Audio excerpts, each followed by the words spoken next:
Cek cek. Ya, salam literasi. Ya, masih selalu sama dengan semangat. Puisi itu nutrisi. Ya, namun pada kesempatan ini saya akan membaca, tidak saya awali dengan membaca puisi. Ya, kita akan ngobrol tentang melanjutkan yang kemarin. Kemarin saya sempat singgung tentang perubahan ya. Apa namanya? eh, Kepahlawanan, terus ada bagaimana dia Allah itu mengubah kita gitu. Sekarang kita akan bicara tentang perubahan dari sudut pandang kita, dari sudut pandang kita sebagai manusia yang bolehlah masing-masing kita merenung aja, mikir mikir kilas balik gitu ya. Kira-kira apa aja sih yang telah dari tahun ke tahun tuh perubahan apa aja sih di kita itu? Mesti ada, mesti ada. Uh, saya akan bahas tentang film yang saya sudah nonton yang kesekian kalinya. Ya, sekitar 2 atau 3 kali lah. Kemarin saya nemenin istri saya nonton lagi. Filmnya judulnya kelihatannya apa ya, cemen gitu ya. Kelihatannya, tapi ternyata isinya bagus sekali. Ini rekomendasinya rekomendasi. Film drama Indonesia ini judulnya Aku, Kau, dan KUA. Ini film 2014, drama romantis ya. Dibintangi oleh Adipati Dolken, Eriska Rein, Nina Zatulini, Deva Mahendra, dan Karina Nadila, juga Babe Capita. Sutradaranya Monty Tiwa. Boleh nanti kalau iseng-iseng dicari deh itu ya. 2014 udah cukup lama nih ya. Saya nontonnya karena dulu iseng banget, iseng nonton, ternyata kok filmnya bagus. Bagus sebenarnya, ada sejarah khusus buat saya sebenarnya. Jadi sebenarnya ada satu film yang saya belum pernah menonton film ini, tapi ceritanya ada di kepala saya karena almarhum bapak saya itu pernah menceritakan ke saya gitu. Dan almarhum bapak ini kan seorang pematung, dia seorang visual banget. Jadi kalau teman-teman ada yang pernah kenal bapak saya, Pak Alvan, dia seneng ngobrol dan cara ngobrolnya itu visual banget. Jadi kalau dia menceritakan film, saya seperti nggak perlu nonton lagi gitu. Kalau saya itu, jadi ada film yang dia ceritakan, katanya ini film, tentu ini film lama ya karena bapak saya kan jauh banget. Dan itu masih di TVRI kalau nggak salah, film drama apa gitu. Terus dia, jadi ceritanya di satu kos gitu, ada banyak anak yang kos di situ, semua punya masalah gitu, tapi semua masalah itu diselesaikan oleh seorang tokoh yang anak kos itu gitu. Nah, bapak waktu itu menceritakan itu seperti ingin memberikan inspirasi buat anak-anaknya tentang jadilah tokoh itu yang menjadi penyelesai masalah dari orang-orang di anak kos itu. Gitu cerita bapak saya. Dan makanya film yang Aku, Kau, dan KUA ini menjadi relate di saya gitu, karena ceritanya mirip. Jadi di sini ada persahabatan, tiga cewek tiga cowok ya, tiga cowok, sahabat kompak banget, semuanya punya masalah. Ada yang sudah menjelang pernikahan, ternyata calon suaminya baru ngaku dia pernah selingkuh dengan sepupunya, lalu dia batal nikah. Ada yang punya pacar tapi matre, ada yang macam-macam. Jadi semua punya masalah ya. Dan yang menyelesaikan itu salah satu tokohnya itu yang namanya Uci ya, tokohnya itu dia menyelesaikan banyak masalah itu. Ini saya nggak boleh cerita detail, nanti jadi spoiler ya. Tapi ini film lama kok, saya bikin buat teman-teman juga banyak yang sudah nonton. Yang jelas si tokoh yang menyelesaikan masalah ini seorang yang ternyata punya masa lalu, dan ketika dia akhirnya sharing terhadap salah seorang sahabatnya yang akhirnya menikah dengannya ya. Jadi berawal dari sahabat akhirnya menikah dengan salah satu tokoh. Itu dia cerita ternyata dia punya masa lalu kelam. Ya. Dan dia justru khawatir dengan dirinya.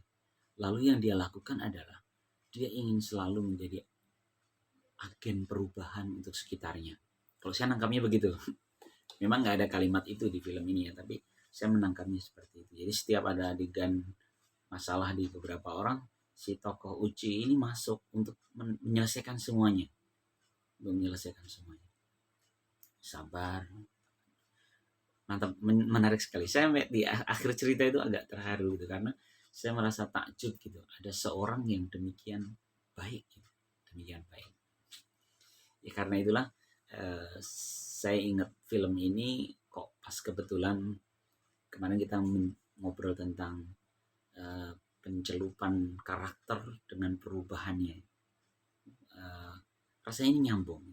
Jadi sebenarnya follow up dari berubahnya kita itu, kalau kita berubah menjadi lebih baik itu, nanti kita itu menjadi bagian dari perubahan kebaikan untuk yang lain. Begitu. Jadi misalnya kita merasa sudah berubah, itu indikasinya gampang. Seberapa kita menjadi bagian dari kebaikan orang lain. Karena kebaikan ini seperti anyam-anyaman. Seperti anyam-anyaman gitu. Jadi kebaikan satu kebaikan itu pasti ada kebaikan orang lain di sekitar itu. Contoh misalnya jadi ketika saya sering ngantuk nyetir gitu, saya sering ngantuk saat nyetir. Terus suatu saat saya ngelihat truk ngantuk juga, supir truk ngantuk itu kan kelihatan. Terus istri saya nyaranin untuk doain supirnya itu, Mas, katanya. Karena dengan kita mendoakan supir itu biar selamat sampai tujuan, doa itu pasti akan kembali ke kita juga. Karena saya sering ngantuk kan. Semoga orang lain ada yang mendoakan sama seperti doa saya terhadap supir itu, sehingga saya terselamatkan.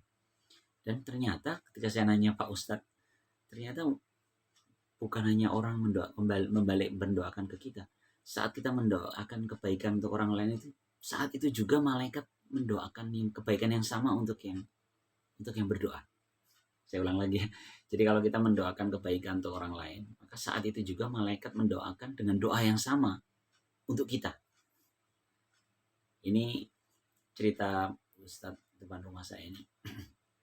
Dia sampaikan justru ketika dia pamit naik haji.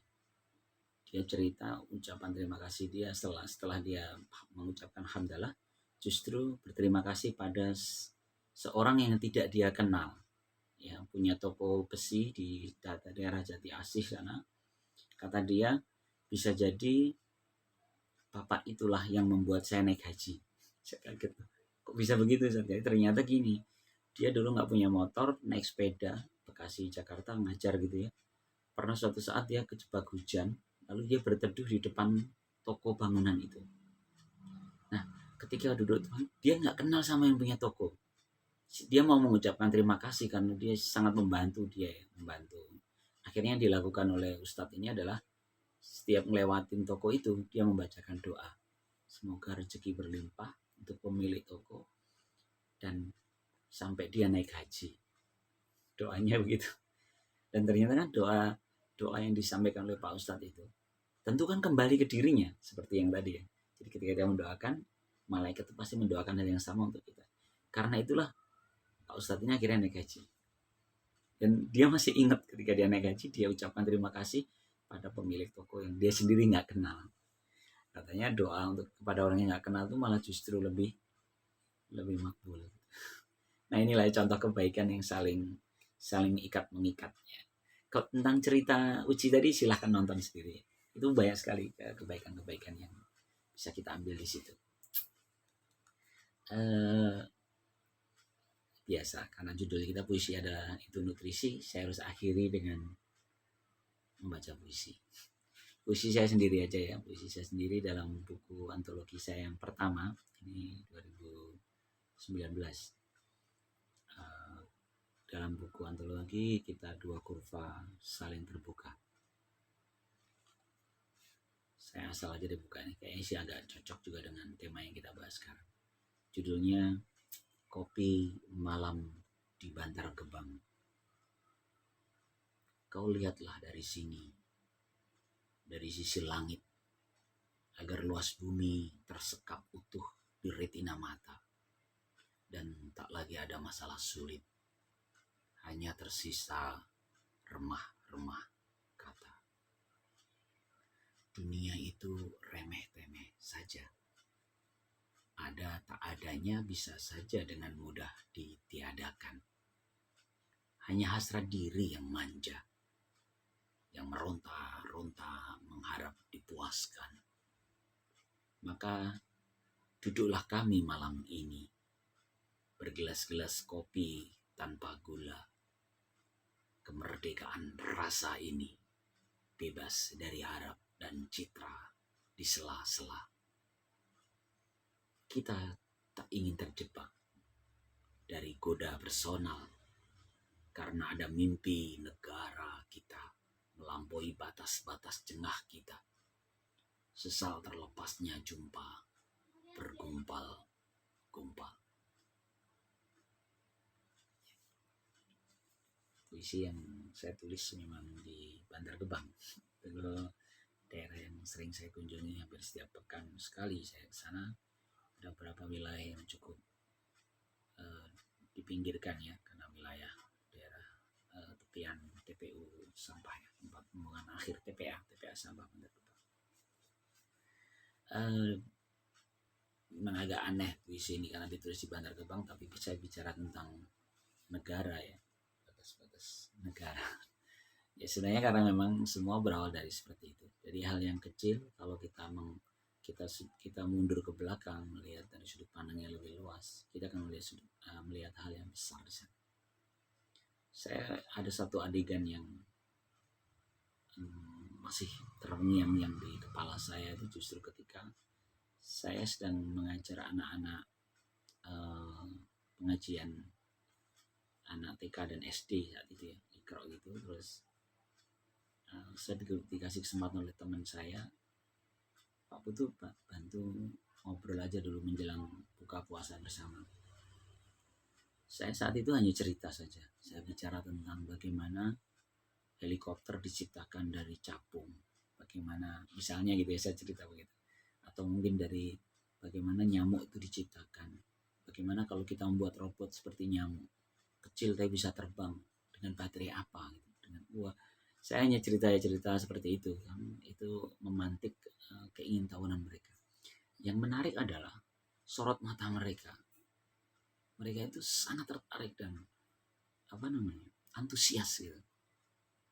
Inilah yang tadi saya mengingatkan bahwa dari sudut tempat Bantar Gebang, beberapa mereka rasanya juga sekolah juga dengan sangat pas-pasan gitu kondisinya ya. Tapi dia dengan antusias memandang bagaimana dunia di luar sana dan bagaimana mimpi itu bisa dibangun. Sampai bayangin kalau saya sampai cerita itu ketika jelasin wa ilal ibili kaifa khuliqat dan bagaimana onta diciptakan. Mengapa Allah berfirman tentang onta diciptakan? Kamu cari tahu dong kenapa onta itu. Atau saya cerita onta itu minumnya banyak. Berarti kan seperti kalau kita bikin mobil itu tangkinya besar gitu kan. Terus matanya kena kabut tetap bisa lihat. Berarti itu kan dia punya lampu kabut yang bagus.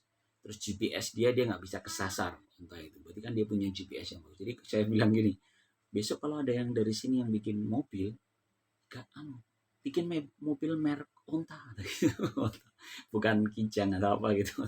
Mereka antusias dan itu tuh energi tersendiri ketika mereka antusias dengan cerita yang sederhana itu gitu. Dan itu bisa jadi dari mereka itu lahir orang-orang besar di hari nanti. Yang kita bisa jadi kayak nggak nyangka gitu, menyepelekan anak-anak itu. Kalau melihat kehidupan mereka luar biasa ya. Teman saya pernah cerita ketika dia mengunjungi salah satu keluarga di Bantar Gebang itu, dia menemukan dia sedang membersihkan sayur bekas sampah itu untuk dimasak. Luar biasa. Sedih ya. Ya, kita akan lanjutkan di berikutnya. Salam literasi. Assalamualaikum.